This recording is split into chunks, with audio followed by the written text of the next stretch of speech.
All right, hello everyone. Welcome to the What's New show. We do this every Friday at 12:30ish Pacific Standard Time. This is just a show we come on, I share the new references, and today I got here right in front of me, I got The Real Story by Duane the Great Writer. This is book 9 in the Adventure Is series. You see you got Rebazar and Paul right there on the cover. And so I just wanted to bring some things forth and share them with you guys so you guys can have the references and know the difference and make the comparison and make the choice. So right here, I wanted to read this one. It's called The ALLLISS and UNUversal Positioning. As I was looking over the UNUversal files, Rebazar smiled and knew I knew. What every word he said did mean, as he spoke to me with the true language. Paul pointed to some of the images that were spread out like rows of cards as he was suggesting where to start my new adventure. He did not say a word, just as Rebazar did not. As to what he related to me were more impressions with our real awareness. I wanted this adventure, and as I decided it, it was like life wanted me to do it. This is how life is. It is always alive.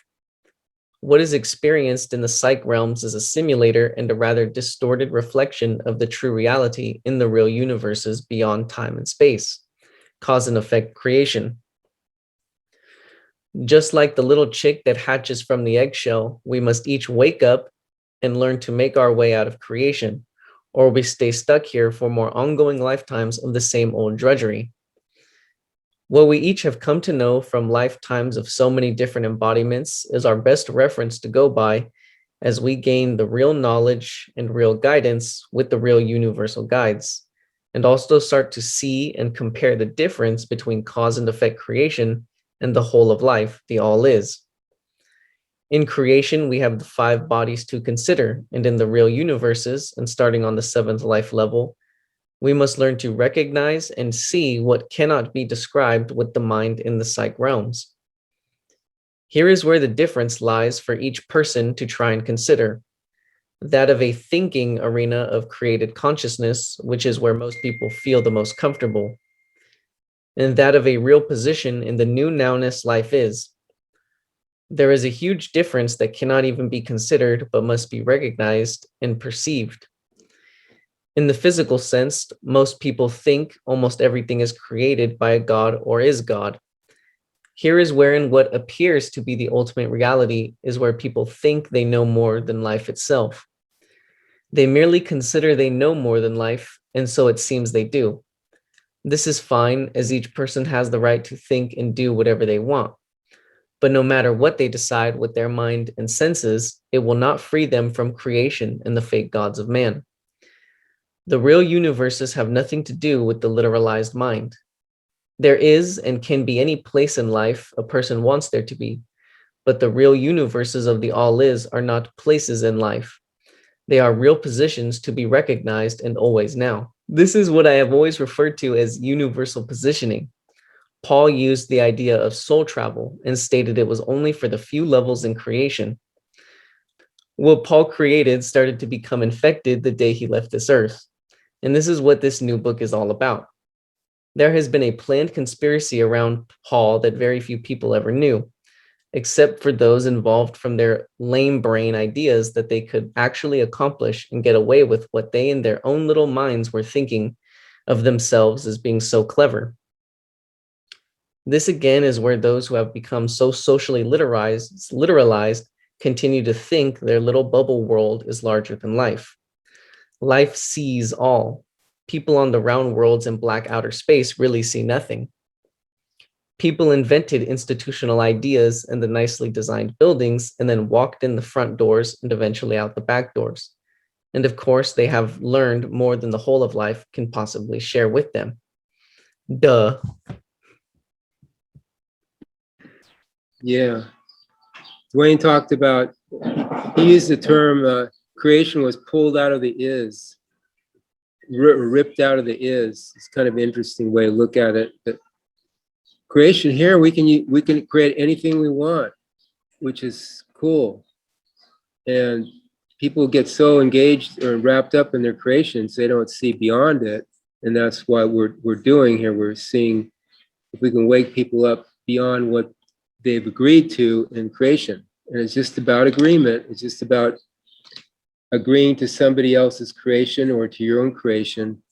And that's what this world is basically here in the simulator. Other than that, the real universes are the real stuff. It's the real stuff, you know. It's where it's not a place, like it's not a, but it's and it's more than imagination too.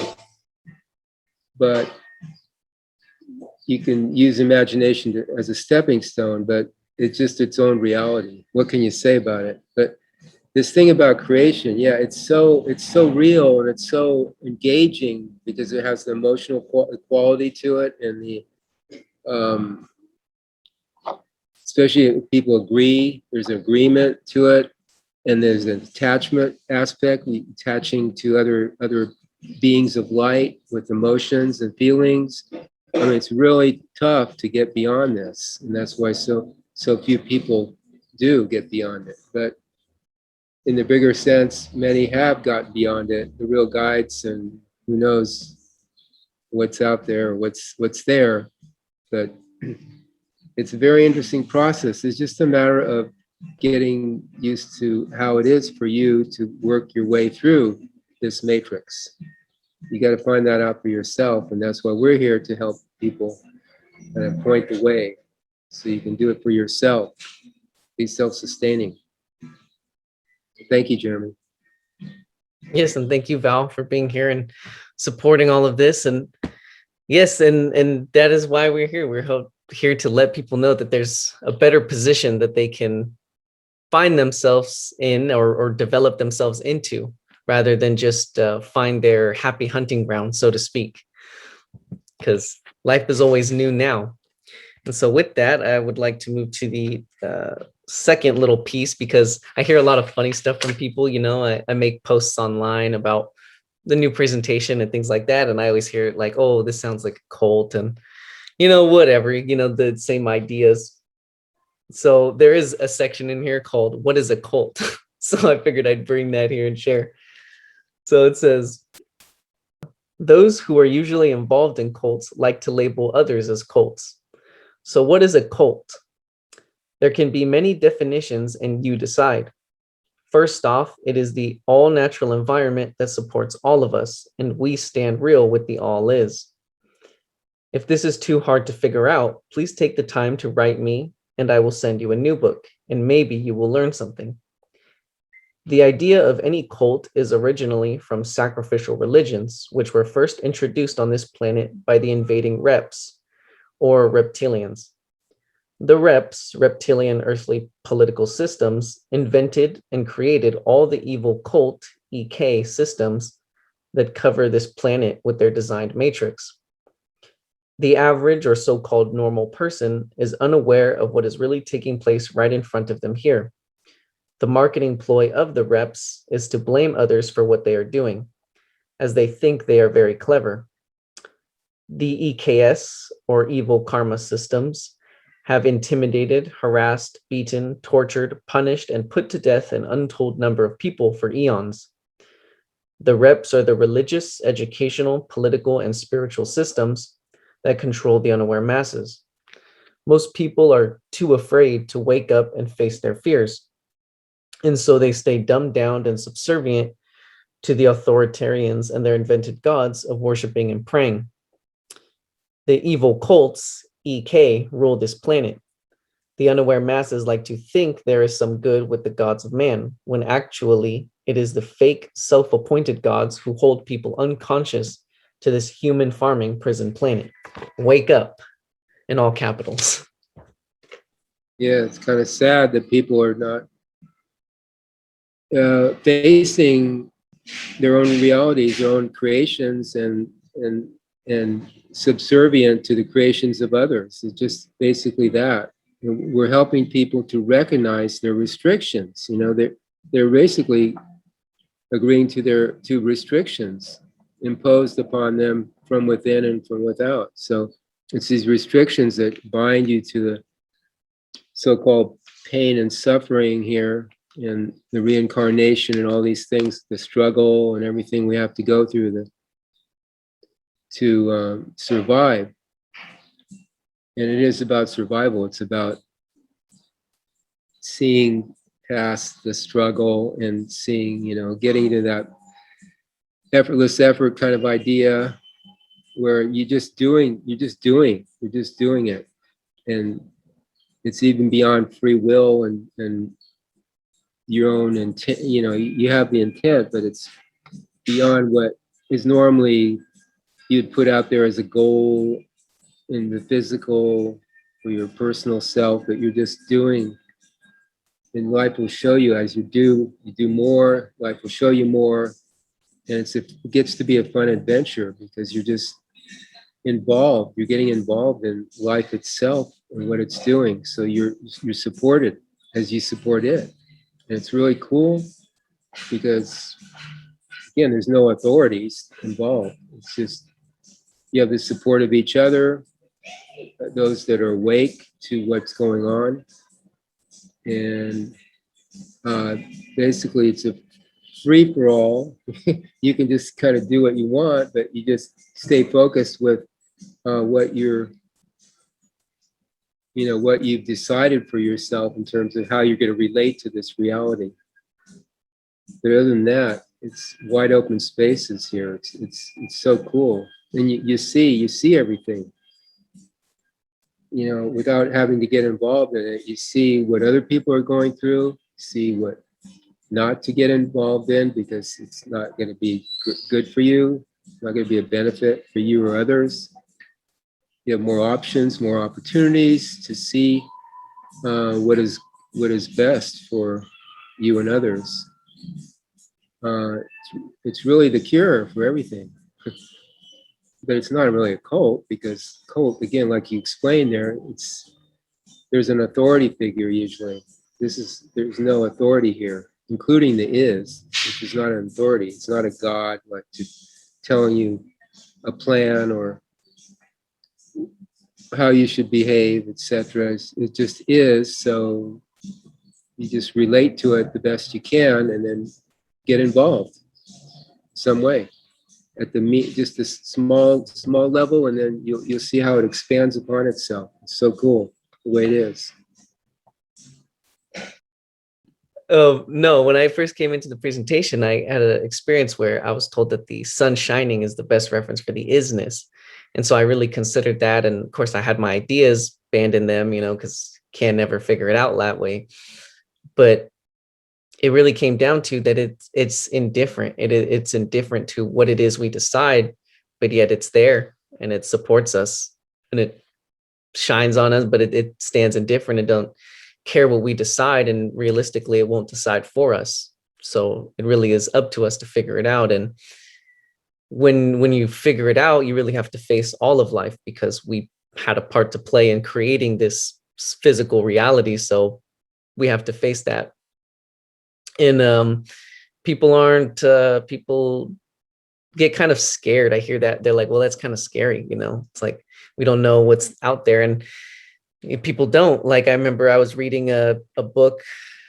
It was a music book. It was just a music book. It was talking about the music, because I used to play the flute or whatever. And one of the techniques that was mentioned is called castrati. And I was like, well, what the heck is castrati? Sounds like when you castrate, right? Castrati. And I looked it up, and it's a Catholic tradition where they used to take young boys and they used to castrate them or remove their testicles. That way they would, as they grew up, their voices would stay high pitched so they could perform in their choirs. And so, I have a little fun with that. I present that to some of my people that I know that are Catholic, and they're like, well, that was a long time ago. They don't do that no more, so it really is a decision, and that's what it comes down to. But it is there. So there is a real history to be learned about everything. It's huge. Yeah, there's so much that has been created, and we've been part of that. Like you said, we've been part of this creation. So we have to make our way through this maze of creational ideas, feelings, attitudes, considerations, everything and anything that has ever been created, especially by us, we have to face, and it's okay. after you face it, it's okay. You're not going to disappear. You're not going to dissolve. It's just you become more aware by facing it, even though it's could be scary at times. It could be painful. Could be torture. Jeez. But you know, you get through it. I mean, this is the world. Sorry, this is the earth. Like one of Duane's titles. Sorry, this is the earth, buddy. So. Yeah, and the earth is no la la land.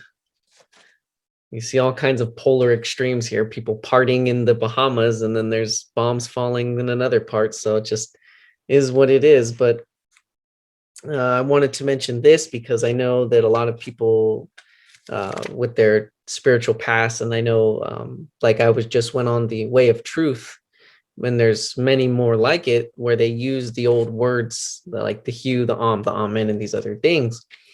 Well, there's a section in here, it's called the hue chanting is reptilian candy. So it sounds funny, so I wanted to bring that too.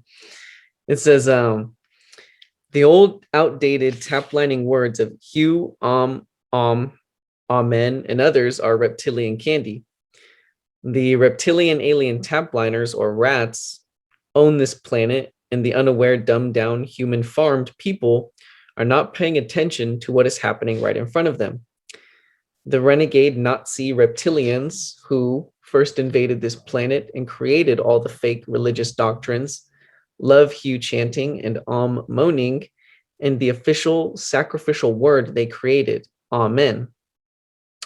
When the unaware masses use these words, they are immediately tap-lined in their dreams and held to the lower astral realm for more lifetimes of torture and obedience as slaves for the reptilian human farmers. Just growing old on this rock and black space is not that exciting and gets you nothing. So sounds a little cold, but it's very, very real. Whatchamacallit, the group, an individual shared he had an experience where he didn't know why he was singing the hue word, but he was, and he saw a reptilian coming straight at him. And so that's pretty clear, you know, that when you sing these words, you instantly establish that connection. You make an agreement to these things. At one point they were valid, but now they've been infected, and that's the way with most things. Once something's created here, it starts to decay or get infected. So that's just the nature of this creation world. There's beginning, duration, and end. So the things that basically started sincerely and were effective, even like abracadabra, that old word abracadabra was once used and, you know, well known and used and to do certain things. Is that in that book too, or that? I don't know. I haven't finished it yet, but yeah. Somewhere I read that, yeah, at one point it could open portals or something. You know, it could do some magical things. But then along comes the reptilian factor, or the people that want to do the control and harm to others, and then it becomes infected. No matter what it is, the best thing could become infected. So the same with the hue. It started off with Paul Twitchell, and it worked. You know, it was a way to, at that time, to access greater awareness. But in the meantime, like in the book 9 there, how Duane describes it, it's been taken over, and it doesn't have the potency now. The new word now is NUUU, and that's the connection to something greater, you know, something that helped to become more aware. Hi, Ryan. I just seen you popped on there.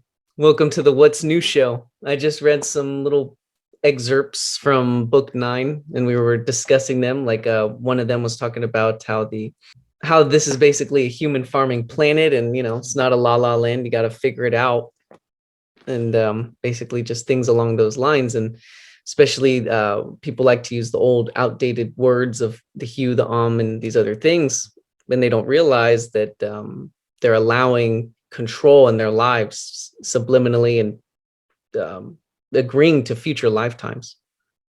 If you have anything to say.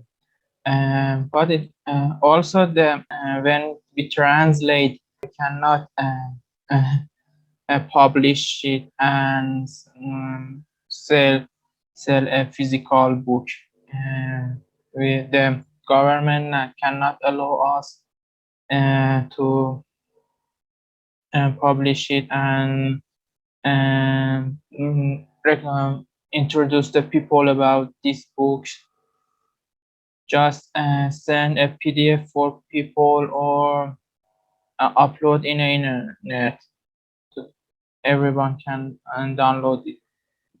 Yeah, so where you guys are, you're not even allowed to bring forth the information. So that's just, an example of these systems that on a surface level look good, sound good, but it's really just about control, even to extremes like that. So just encourage everybody to take on a real education and really see what's going on, because it's right there. Like I remember I learned about US patents for microwave technology that manipulates your thought patterns, etc. And so it's important just to be aware of these things, not to be afraid that they are there or whatever, but to be aware and become more aware of how you can supersede things like this and really stand indifferent to them.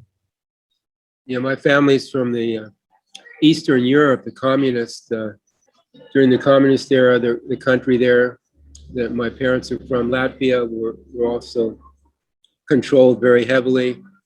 They'd listen in to everything, your phone conversations. Of course, computers weren't really big then, but phones. I go there to visit. You have an escort if you want to go out in the country. You have a KGB escort.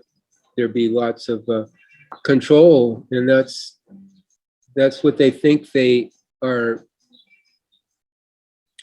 want, And what Duane has just recently done is invited all the aliens and all the reptilians and the controllers to, invite them to see what we're doing, because they're not going anywhere but down, and they will be in darkness eventually with what they're doing. So even the bad guys, so to speak, have a chance to turn and do something wonderful for themselves. And you look at other religions, and they, Christianity will damn you if you're the evil one and stuff. But we don't damn anybody. We don't everybody's a free being of light. They just have to recognize it. We're not trying to take down the systems. We're not trying to rebel. We're not trying to say anybody's evil or anything, but it's just what's best for yourself. So even the so-called bad guys have a chance here to do something better for themselves, which is a great opportunity for everybody.